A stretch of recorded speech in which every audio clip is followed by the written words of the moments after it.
Big dog. Roy. What's up, buddy? There he is, Roy Philpott. What's up, my man? Now, you know my good buddy, Ed Svita. He always refers to our relationship, me and you, as SHIT or get off the Philpott. Did you know that?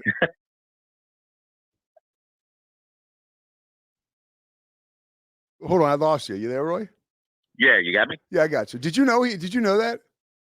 No, I did not. I had no idea. It comes back to my severe and incredible loyalty to you. Years ago during COVID, Eddie was like, "Hey, there's a Saturday night package. I think we can get you on." I was like, "I'm with Philpott, dude." I'm like, "That's nice. it." Yes. So he would always mess with me. He was like, "I love your loyalty. Shit or get off the Philpott." I was like, "I'm on the Philpott, dude." Dude, no, I had no idea. That's fantastic. Well, you're one of my heroes in the biz, and I consider you a good friend. So I appreciate you taking the time to stop by today. And I want to get into it right away because your time is precious, and I know you're going to be locked in on Georgia and Notre Dame today. Obviously, it goes without saying, right? What happened yesterday or overnight into yesterday is absolutely awful, but football will be played this afternoon. And it was a nice reminder, by the way, yesterday afternoon, the celebration of what the sport can be, right? That Arizona State game was amazing. But that Sugar Bowl today, who do you like in that game, Roy? Georgia, the quarterback situation is one that I'm having trouble parsing through. I feel like I know who Notre Dame is. What do you know?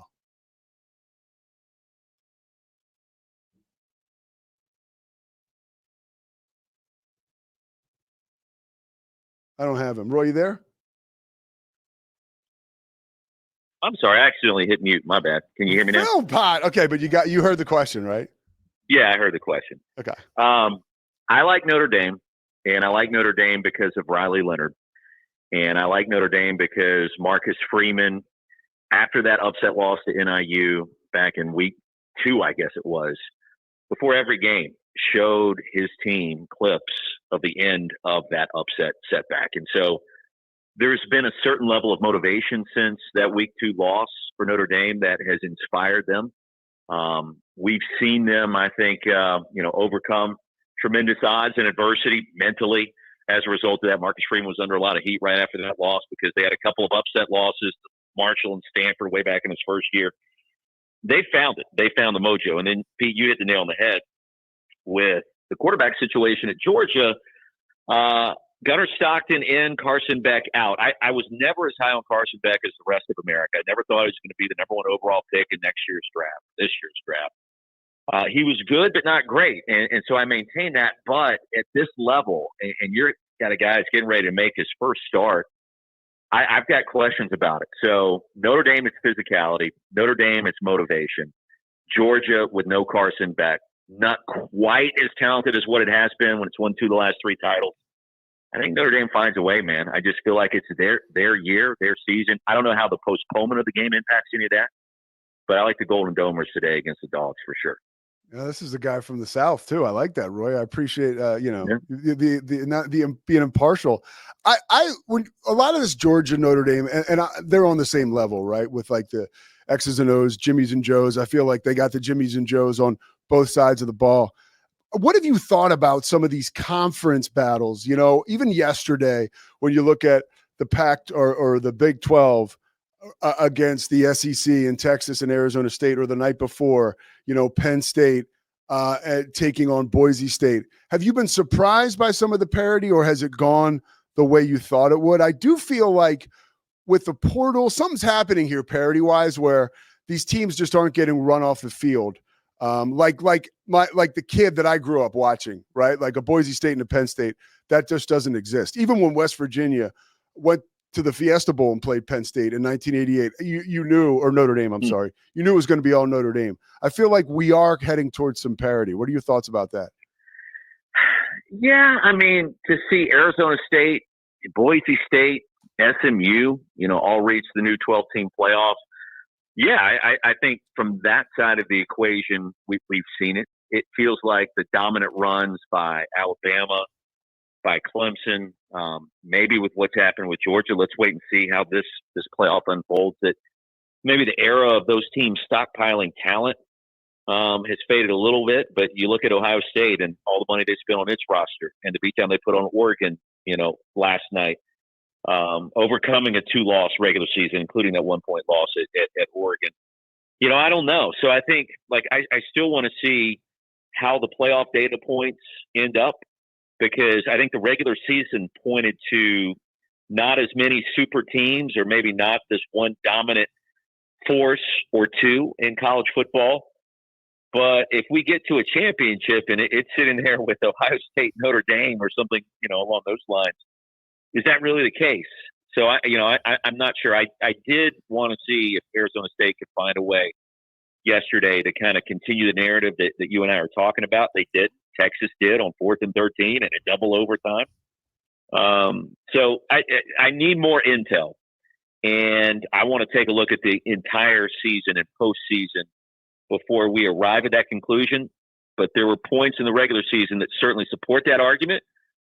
See what happens here in the postseason, because I don't know. I'm not sure just yet.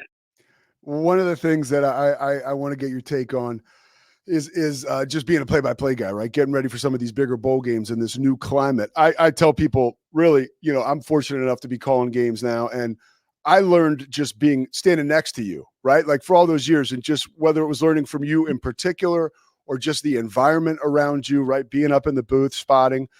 Yesterday was so interesting when they go to Matt Austin, who you went to a couple times the day before during your Texas Bowl with Baylor and LSU, but that hit late in the game that was a possible targeting.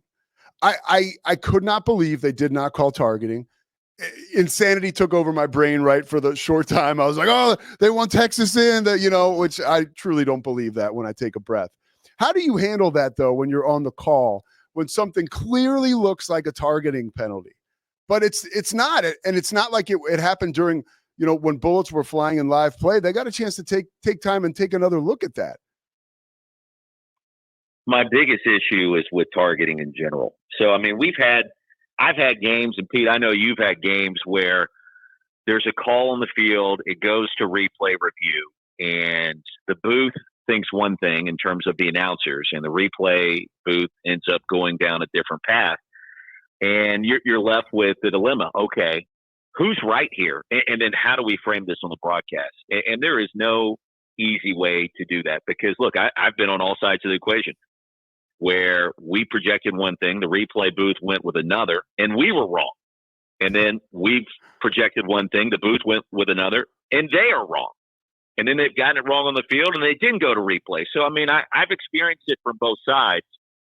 You just try to be diplomatic, because unless you've been in the replay booth and been under the time crunch, the constraint of coming up with the right call with so much at stake, it's hard to replicate. So this was a couple of years ago. We went up to the replay clinic in Chicago during one of the off seasons, and they actually put us up on stage, gave us a real-time replay to go through, and the timer's on.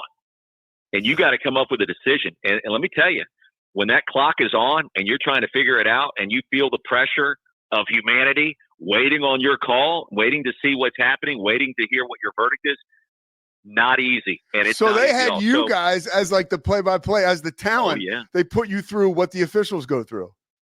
Damn right they did. They did. And it offers an entirely new perspective. And so then I equate that to what is that like in a targeting penalty?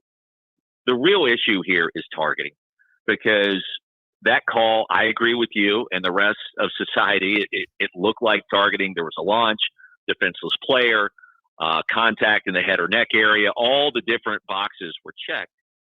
But there's this subjective idea of the forceful contact and just watching the play develop.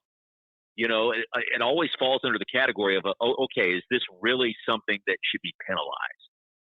And so I think that's how that call was not deemed targeting. And because it wasn't originally on the field, it was a replay booth initiated deal, that they didn't want to overturn the call on the field because of that subjective component of it. So it needs to be revisited again in the offseason with the rule changes. And we just have to come up with a more concrete way and a more black and white component of what this penalty is. Because when I'm calling a game and we get to it, Look, I've been down the road. Hey, checks all the boxes. That's targeting. It's not. Well, what are we doing? Yeah. If that's not targeting, if that penalty yesterday that wasn't called in a critical moment wasn't targeting, of course it was. So the rules have to be analyzed, and we've got to find a way to get to a point to where we either just get rid of it or we specify it so implicitly and so directly that it removes, all ambiguity. And look, it's not easy. And if it was, they would have already done it. So I understand that component too. It's a very, very slippery slope to talk about and to try to analyze in real time. And, we saw it again firsthand yesterday. We got to find a way to clarify the rule more than what it currently is. We have to. Other things that we're seeing develop real time in front of us, you encounter now, particularly in bowl season, is like who's opting out, who's going to play. How does that change? And I know how you prep. You're going to prep 100 miles an hour, 24 hours a day, regardless. But how does it change the way that you approach the games when you're talking to coaches? I mean, is it something you ask, hey, are these guys going to play? Or, I mean, that's because I've never called a big bowl game like that. Navigating that just seems like it's really tough sledding, dude. Well, I'm not a guy as a play-by-play person. I don't sit down with the coach and say, go over your two deep depth chart and give me something here on every single player. But in a situation like bowl prep, I mean, that was one of our first questions. That was the first question to Brian Kelly in our sit-down this weekend with Dave Aranda at LSU and Baylor, respectively. This is what's being reported. Your five guys, 155 combined receptions are out on offense because of opt-outs, the NFL portal, what have you. Can you confirm that for us? Who's stepping in? And the thing I'm most curious about is, okay, where is the production leaning with these guys out so that you have an idea? And the way I ask the question is, we're calling the game. If you give us an idea of what's happening, we're able to better prepare for a guy that hasn't caught a lot of passes this year, maybe having a huge kind of coming out party. So, in bowl season, it's different because guys are going to be out, and probably some guys that haven't been reported are not playing for whatever reason, and you do have to get pretty specific.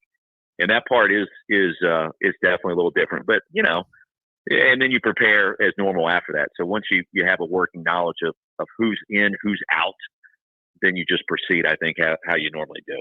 All right, a couple more for you before I let you get out of here. What most impressed you about the Baylor football team? I mean, I know they lost, but the turnaround this season was something certainly that was noteworthy. Coach Aranda, different type of guy. What impressed you about the program overall? I love Dave. I love talking with Dave, and we talked with him late Monday nights before the bowl game and had an incredible conversation with him. And what impressed me most about Baylor, I mean, outside of the obvious with the season that Bryson Washington had, what Sawyer Robertson did after the bye week, they're focused more on the air raid concepts, the final 6 games to kind of accentuate his strengths and what he was most comfortable with. What impressed me the most was Dave Aranda, because what's happened with Dave Aranda is this. He comes to Waco. He's got a talented roster with players recruited by Matt Rule. They're able to win right away. And you're thinking, okay, this is great. This is exactly what we were hoping for.